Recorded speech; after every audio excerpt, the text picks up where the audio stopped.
Many years ago, in the peaceful village of Omalicha, there lived a kind-hearted young girl named Uchechi. Uchechi was not only known for her beauty, but for her gentleness and kindness. She always went out of her way to help others, especially Mama J, an elderly woman who had grown too sick to keep up with her household chores. The friendship began unexpectedly one afternoon when Uchechi noticed Mama J standing under the sun, struggling under the weight of a heavy market bag. Without hesitation, Uchechi ran over and offered to help. When they reached Mama J's house, Uchechi noticed her house had long been neglected. Dishes were stacked in the sink, clothes tossed in a corner, cobwebs all over the place, and dust at every corner. "Mama, how have you been managing all this on your own?" Uchechi asked gently, her brows furrowing in concern. Mama J sighed and explained that a lingering illness had sapped her strength, leaving her unable to care for her home as she once did. Uchechi was deeply touched, and she promised to visit every morning to help with the chores. And from that day on, Uchechi became a part of Mama J's daily life. She swept the compound, cooked meals, tidied the house, and even stayed to keep her company, filling the old woman's days with joy. To Mama J, Uchechi was more than a helper. She was God sent. One warm afternoon, Uchechi was at Mama J's house, helping as usual, washing clothes near the veranda. But that day, her friend Ucheoma had tagged along, not to help, but just to joke around. She stayed under the shade, watching Uchechi walk with a mischievous look. "Uchechi, oh, eh? Why are you always here doing all this woman's work?" Ucheoma mocked, rolling her eyes. "Does she even pay you? Or are you just enjoying this modern day slavery in the name of kindness?" Uchechi only smiled, used to Ucheoma's teasing. But before she could respond, they noticed that Mama J and her friend Mama Chinyere had fallen silent. Moments earlier, they'd been chatting and laughing in the house, but now they were murmuring in low voices. Curiosity sparked in Ucheoma's eyes, and without a word, she crept closer to the window to eavesdrop. "Mama Chinyere," she heard Mama J say, "my son Chuma called me last night. He says he's had a lot of bad experiences with city girls, that they only care about their looks and money. He said he wants a village girl now, someone simple and sincere, someone who can value family." At this, Ucheoma's eyes widened. She quickly tiptoed back to Uchechi, her face lit with excitement. "Ah, Uchechi, wait, let me tell you. Hey, all this slave work you're doing here might finally pay off," she whispered, trying to contain her excitement. "Do you know that Mama J was just telling her friend about her son in the city? I don't know, she said Chuma. He asked her to find him a wife. And I know now, she loves you, Uchechi. Get ready, oh. You're about to be a madam, oh." Ucheoma grinned. "Imagine it now. You in the city, the fancy life, a high-class city lady, just like in the movies." Blushing, Uchechi hesitated, glancing away. "Oh, stop, Joe. Ucheoma. I don't think Chuma would be interested in someone like me." "Wait, oh. Is he even rich?" Ucheoma asked, her eyes sparkling with curiosity. "Yes, he works in an oil company in Lagos. If not for him, Mama J might not have made it through her illness. He's been begging her to move to the city with him. But Mama J, the woman is saying, who will she leave her husband's compound for? That woman, she doesn't like the city. The man is rich and handsome too," Uchechi said, blushing. As Uchechi finished up and prepared to leave, Mama J called out gently, "Uche, wait!" Uchechi turned back, curious. Mama J smiled warmly, reaching out to hold her hand. My son Chuma will be coming home in 2 days. I would love for you to meet him, you know. She paused, searching Uchechi's face with soft eyes. You've been so kind to me over the years, always helping without asking for anything in return. You're like a daughter to me, and well, I think you would make a wonderful wife for my son. Would you consider it? Marrying him? Uchechi's eyes widened. She hadn't expected this at all. Her life was here in the village, with her family, friends, and the simple peaceful life she knew. Still, the thought of Chuma, a city man, Mama J's son, choosing someone like her stirred a strange curiosity in her heart. Could it be real? I'll think about it, Mama, she said softly, her voice steady but her heart racing. I'll let you know when I come tomorrow. But please, don't forget to eat and take your medicine. As she turned to leave, Uchoma, who had been eavesdropping on the veranda, jumped up with a smirk. Oga wife, she shouted, laughing and nudging Uchechi playfully. Uchechi laughed too, but a shy blush crept onto her cheeks. She hadn't asked for any of this and wasn't sure she even wanted it. Yet Ucheoma's teasing filled her with a mix of excitement and nerves. As they walked away, however, a crafty smile appeared in Ucheoma's face. Hidden behind her friendly laughter was a hint of jealousy and a plan already forming. The next day, Ucheoma paid a visit to Mama Chinyere, all smiles and sweetness. Mama, good morning I brought some fresh cocoyams for you. Thought you might like it. At least change your diet. Ucheoma chipped, dropping the sack in front of Mama J, who looked up in surprise. Oh, Ucheoma, that's very kind of you, Mama J said, smiling. What a thoughtful young woman you are. Ucheoma hesitated, her face falling into a look of mild worry. Mama, she began, lowering her voice. I didn't mean to bring this up, but as a mother, I know you would want to make wise choice for your son. Maji's eyes narrowed in concern. What are you trying to say? It's about Uchechi, Ucheoma sighed, glancing away as if reluctant to continue. I know you see her as a sweet and hard-working girl, but she isn't all that she seems. She's a pretender.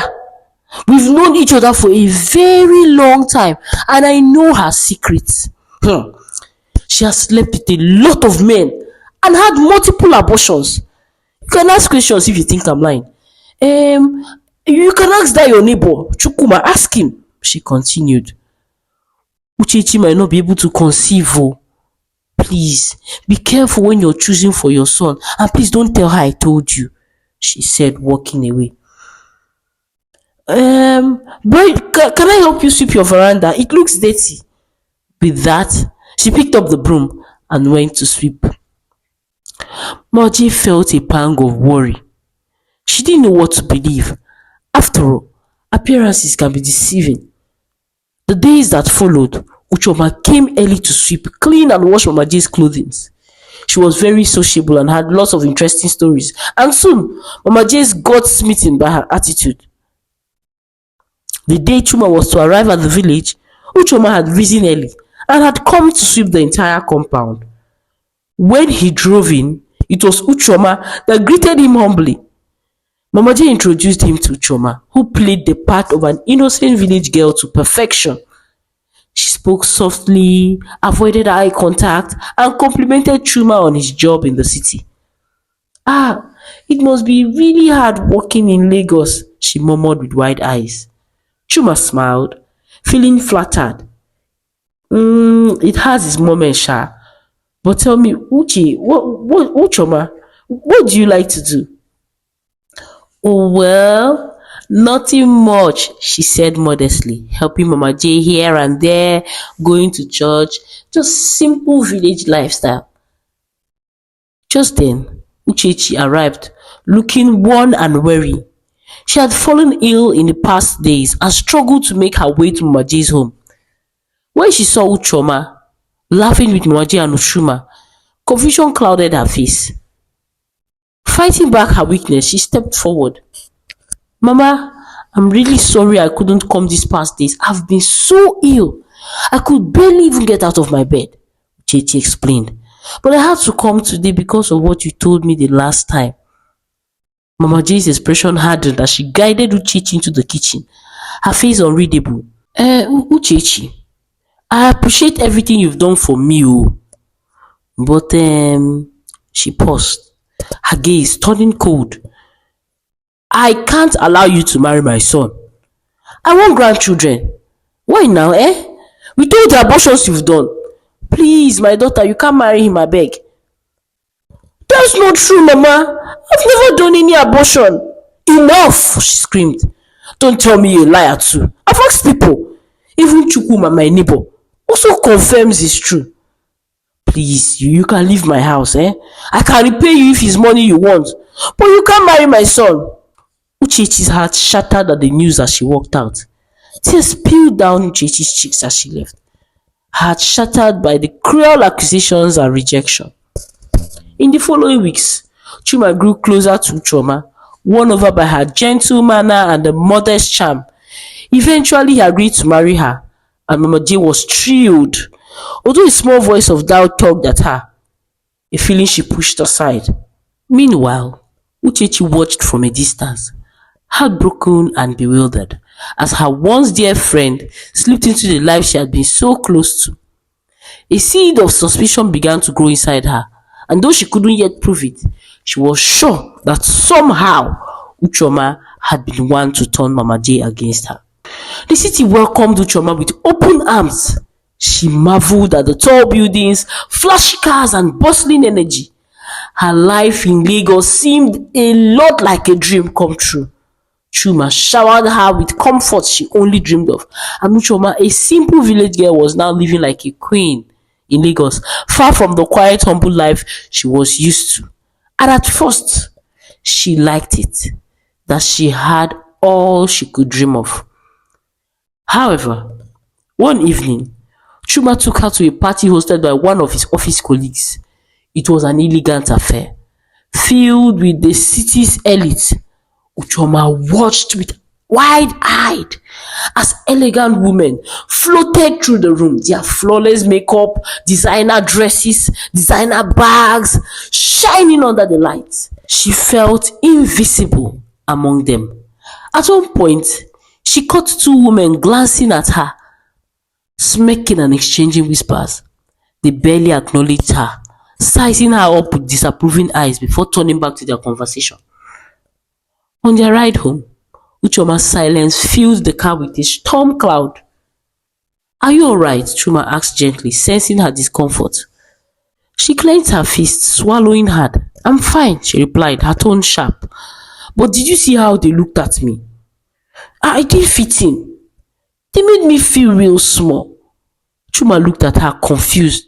What do you mean? Those women now, she murmured, her voice steady, their hair, their clothes, even their cars, they were perfection. Maybe next time, if you're going to these kind of things, we'll buy better clothes, and dress better. Maybe even rent a better car. Just for the appearance, she added firmly, refusing to let herself be looked down on again. From that day, Ucheoma's obsession with appearance took over. She joined a club called the Social Sister Squad, a group of women who mingled with the society's wealthiest circles. Soon, she convinced Chuma to rent luxury cars, buy designer dresses, and even host small parties, all to impress people they barely knew. At these gatherings, Ucheoma became a master storyteller. She bragged about her family estates and investments in Lagos, painting a glamorous picture of herself. Why are you making up all this? Chuma asked one night, feeling uneasy with her tales. Why are you doing this, Ucheoma? It's harmless, Ucheoma shrugged. These people, they look at us with respect now, can't you see? Unwilling to argue, Chuma instantly played along, but as Ucheoma's demands for luxury grew, so did the strain on their finances. He began to fall behind, taking on loans just to keep up with her lifestyle. Despite his best efforts, whispers about Ucheoma's behavior began circulating about her involvement with wealthy men in the city. One day, one of Chuma's friends approached him with concern. "Chuma, I don't know if I should tell you this but I saw Ucheoma with Chief Odion yesterday," he said, his voice laced with worry. "The way they were sitting, well, it just didn't look good at all." At first, Chuma ignored the rumors, unwilling to believe them. But as days went on, he couldn't shake the feeling that she was slipping away, chasing a life he couldn't provide. One evening, he confronted her, but Ucheoma dismissed it, blaming him for not meeting up with his needs. When Mama J heard of the fake lavish lifestyle and infidelity, she decided to visit them in Lagos, hoping that she would talk to her. But when she arrived, it was clear Ucheoma was no longer the girl she remembered. One evening, dressed in a tight skirt and high heels, Ucheoma announced she was leaving for a meeting. She didn't return until the early hours of the next day, completely ignoring Mama J's presence. Finally, Mama J couldn't keep silent anymore. "Ucheoma," she said gently, pulling her aside one evening, "what has come over you? Why do you dress like this and stay out so late? You don't even cook for your husband. And you don't keep your home neat. What happened to the good girl I knew?" Ucheoma rolled her eyes, stepping past her. "Mama, if you don't like it here, maybe you should go back to the village. The good girl you know is still in the village." Maji was stunned, her heart sinking. "Ucheoma, were you pretending all along? Pretending to be a good girl?" Ucheoma let out a bitter laugh. "Oh please, Mama, you really thought I would stay that naive village girl forever? I'm not your servant too. And if you get in my way here, I will throw you out." Mama J's eyes filled with tears as she realized that the bitter truth. The sweet village girl she'd known was gone. One evening, Chuma was preparing to leave for a corporate event, hoping to slip away quietly and avoid the spectacle Ucheoma usually made. But she caught him by the door. "Where are you going?" she asked, her eyes narrowing. "Just a work event," he replied. "It's nothing fancy." "Oh, I'm coming too," Ucheoma declared, her tone leaving no room for argument. Instantly, Chuma agreed. Once at the event, Ucheoma was in her element, bragging to Chuma's colleagues of grand tales about their wealth and estate. Chuma's boss, clearly intrigued, and raised an eyebrow. "Wow," he said, giving Chuma a pointed look. "I don't know you came from such wealth." Caught off guard, Chuma stammered, "Oh, yes, well, it's a family thing." The following week, his boss called me into a private meeting. "Chuma, we need to discuss your finances. We've heard rumors, and it's starting to concern the board." Chuma's heart dropped. Ucheoma's lies had finally caught up with him, jeopardizing not just his finances but his career. "Can you tell us how you were able to acquire these estates in such expensive places? You know, we have been noticing some unexplained activities with the accounts, but severally we had blamed the accountant, so it was you all along," he asked. It's not what you think," Chuma pleaded. "I am sorry you can't work with us anymore." And with that, Chuma found himself out of a job. When he returned home, defeated and heartbroken, he found Ucheoma packing her bags. "What's going on?" he asked, voice trembling. She smirked, barely hiding her contempt. "I don't like the way you talk to me, especially outside. You can act too naive. I'm honest. I'm leaving," she said firmly. "I've lost my job, Ucheoma. And it's because of your lies," he cried. Ucheoma looked at her, coldness in her voice. "That is none of my business. I've found someone better, Chuma. I'm done with this your kind of life. You've got nothing to offer me now. You didn't even do much when you had a job, not to talk of now that you're jobless. I can't stay here, I'm leaving." As she left, Chuma slumped to the ground, realizing how blind he had been to the true nature of the woman he called his wife. Chuma returned to the village, Feeling as though his entire world had crumbled, his heart heavy, he confided in Mama J, telling her of Ucheoma's betrayal and the financial ruin she had let him in. Mama J listened, her face full of grief and regret as Chuma recounted each painful detail. "Chai, my son," she murmured, a tear slipping down her cheek. "I'm so sorry. I didn't know she would do all this. Ucheoma. Hi, she has deceived us all. She wasn't my first choice for you. It was Uchechi. I'd hoped you would marry Uchechi." Uchechi. Chuma voice cracked as he remembered. "Yes! You told me about her then. I thought the lady was Ucheoma. No, Mama J nodded, her voice heavy with regret. "She's not. Ucheoma told me Uchechi was pretending to be good. How could I have known that she was the pretender herself?" she cried. "Did you know she and Chukuma, Mr. Izinwa's son, plotted against Uchechi? Chukuma was confessing to me the other day. He told me that Ucheoma had promised to reward him with plenty money when she goes to the city. And he believed her lies. But after she left, she never looked back. He never kept her promise. I only wish I had known the truth sooner." Chuma's heart sank as he absorbed his mother's words. Meanwhile, Uchechi's life had blossomed. She had now become a well-respected fashion designer in the village, her work admired by many. She had gained not only success, but also respect and adoration of the community. People came from far and near to have clothes made by her skilled hands. With a heavy sigh, Mama J sought out Uchechi to offer an apology. He didn't expect forgiveness, but he hoped that at the very least to clear her conscience.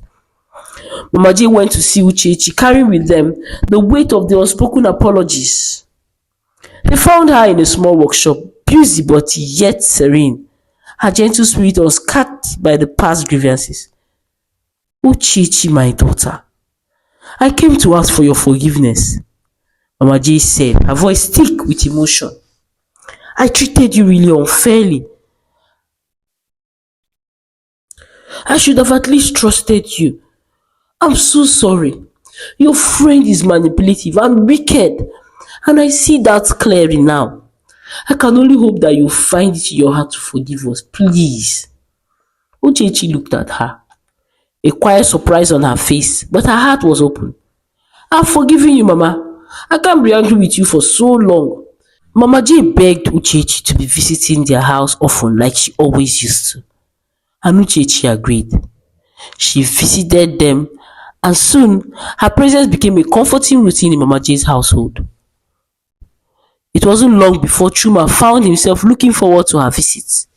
He would listen to her laugh with his mother in the kitchen or hum softly as she helped with the chores, and it filled the house with a warmth he hadn't felt in a long time. One evening, as Uchechi prepared to leave, she noticed Chuma sitting alone, staring blankly at the wall.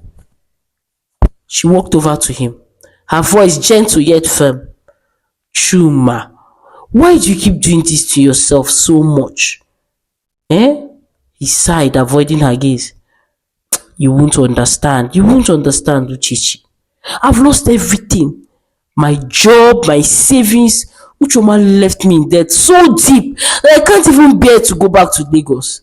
The only thing I have left now is just at my house." Uchechi thought for a moment, then said, "What if you sell the house and start afresh with a business of your own? Maybe it's time you take a chance on yourself." The idea struck a chord in Chuma. He hadn't felt a spark of excitement in months, but now a light flickered in his eyes. "You're right. I always wanted to run my own business, so maybe it's time." Within weeks, Chuma returned to Lagos, sold the house and rented a modest apartment and started a clothing business. His business quickly gained momentum, with Uchechi as his constant support, always there with encouragement during late night calls, giving him hope when he doubted himself. Before long, the business flourished beyond his expectations. It wasn't just success he'd found, it was a true partner. Chuma asked Uchechi to marry him, and together they started a new chapter. Soon, their home was filled with the laughter of twins, and their marriage blossomed with joy and partnership. Chuma realized he'd finally found the happiness he had once chased in all the wrong places, and in Uchechi, he had the partner he had always needed. Years passed and Chuma's life found new meaning. The small business he and Uchechi started had blossomed beyond their dreams, bringing both success and stability. Every day, he thanked fate for guiding him to Uchechi. One sunny afternoon, Chuma and Uchechi were leaving a supermarket, their car loaded with groceries, when they noticed a figure stood by the entrance. The woman looked worn, with clothes tattered and two frail babies clinging to her sides. As they passed, her eyes lifted and Uchechi gasped. It was Ucheoma. Her face was barely recognizable, gaunt with hardship, and her once proud gaze had been replaced by desperation. She looked up, and recognizing them, her eyes filled with shame. "Please, help me," she whispered, her voice breaking. Chuma's face hardened. Memories of betrayal and pain flooded back without a word. He turned towards the car, willing to relieve the heartbreak she had caused him. He opened the car door, signaling for Uchechi to follow. But she hesitated, watching Ucheoma with a look of compassion. Ucheoma struggled to her feet and took a step toward them, holding her children tightly. Her voice trembled as she spoke. "Uchechi, I know I don't deserve anything from you. I betrayed you, I lied. But please, I beg you, no, not for me, for my children. We haven't eaten for days. Just please don't let them suffer because of my mistakes." Uchechi's eyes filled with emotion as she glanced back at Chuma, who sat in the car gripping the steering wheel tightly. After a moment, he met her gaze through the window, conflicted. She approached him, her voice soft but firm. "Chuma, I know she hurt you," she said, resting a hand on his shoulder. "But let's consider her children." Chuma looked at her, the pain in his eyes slowly softening. He took a deep breath, his resolve wavering as he glanced back at Ucheoma's pleading face. Finally, he nodded, his voice barely above a whisper. "For these children, oh, I'm only helping you because of these children." Ucheoma's eyes widened in disbelief, her voice trembling as she choked out. "Thank you so much. Thank you, thank you, thank you." Without any other word, they ushered her and the children into the car. As they drove, Chuma's mind was heavy. They drove in silence. Chuma kept his eyes on the road, feeling the weight of the decision he's just made. He was still hot, still angry, but he knew Uchechi was right. Those children hadn't chosen this life. They were just innocent, caught in the middle of everything. Uchechi held his hand gently, her warmth steadying him. She looked over to Chuma and the children, who were huddled together in the back seat. Ucheoma looked down, avoiding their eyes, shame breathing all over her face. After a while, Chima finally spoke. "What happened to you?" Ucheoma narrated of how a certain man who had taken her in and promised to drive his wife had driven her away once he realized she was pregnant. According to the man, he didn't want another wife, and because she had no education or skill, she had been living through begging for alms on the street. After a while, Chima finally spoke, his voice calm but firm. "Well, we'll take you and the kids somewhere safe, at least somewhere you have a roof over your head, and we'll give you money too." "Thank you, Chuma. Thank you so much. I don't deserve this kindness, but I really appreciate." Chuma didn't reply. He still couldn't bring himself to say he had forgiven her. They arrived at a small apartment on the outskirts of town, a modest place Chuma had arranged with the help of an old friend. As they helped her inside, Uchoma looked around, tears filling her eyes again. She glanced at Chuma, her voice barely a whisper. I'll never be able to repay you for this. I'm so, so sorry for everything. I know I can't ask for anything more at this point. Chuma nodded, his expression unreadable. I'm not doing this for you, Chuma, he said, simply glancing at the children. It's for them. Make sure you give them a better life. Ucheoma clutched her children close, a look of determination crossing her face. I will, I promise. Outside, as Chuma and Uchechi walked back to the car, the weight of the day seemed to lift. Chuma turned to her, his gaze filled with a deep gratitude he couldn't quite put into words. Thank you so much, Uchechi, he said, his voice thick, for all that you've done for me. Uchechi smiled, slipping her arm through his. The end. Wow! What a journey Chuma and Uchechi had, right? This story was filled with ups and downs, revealing the importance of honesty, patience, and choosing our partners carefully. So, what did you think of Chuma's choice to forgive Ucheoma in the end? Was it really a thing to do, or would you have done something different? Let me know your thoughts in the comments and what lesson stood out the most for you. The importance of forgiveness, staying true to ourselves, or maybe the dangers of greed and ambition. I really love reading your insights, and it makes the stories come alive to hear your views. Don't forget to hit that subscribe button if you haven't already, so you won't miss more captivating tales like this one. Thank you so much for watching, and see you in the next story. Bye.